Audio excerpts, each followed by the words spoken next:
Sluit en Skouwerskiep kry 'n toegif van aandele in die Motive Group of Companies. Daai toegif is R2000 werd vandag.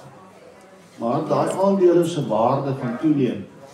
In die volgende 5 jaar gaan dit R4000 werd word. Nou dis 'n baie belangrike aandeel wat jy kry, want jy word nou 'n aandeelhouer in die maatskappy wat al die koöperasies reg deur die land en in die wêreld gaan bou, toerus en bevorder. En nog ander infrastruktuurprojekte gaan bou.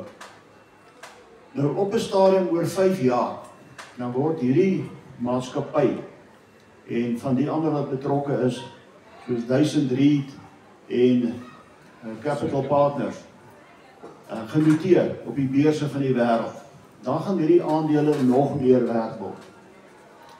Maar saam met die aandeel kry jy ook 'n gewaarborgde terugkoopprogram. Want hulle wil hierdie aandele op 'n sekere stadium by jou terugkoop. En as jy hulle dan wil verkoop, dan sal hierdie maatskappy dit hulle by jou terugkoop. En hulle gaan dit doen, want hulle weet die aandele gaan meer werd wees as wat dit geskat is op daai stadium.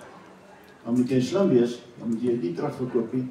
Hou dit vas vir nog 'n rukkie later, dan is dit al R10.000 werd vir jou. En so gerus, as jy iemand uitnooi na Skouwerskiep toe, tot en met 30 Julie hierdie jaar, kan jy daai aandele gratis kry. Dan het ons nog 'n ander aansporing. Vir elke lid wat jy voorstel, gee ons vir jou nog 'n aandeel in Capital Partners. En daai aandele is hier om en by R200 werd elkeen. So vir elkeen wat jy dan nog bynooi, kry jy nog 'n R200 se aandeel ekstra. En dis hoe dit werk.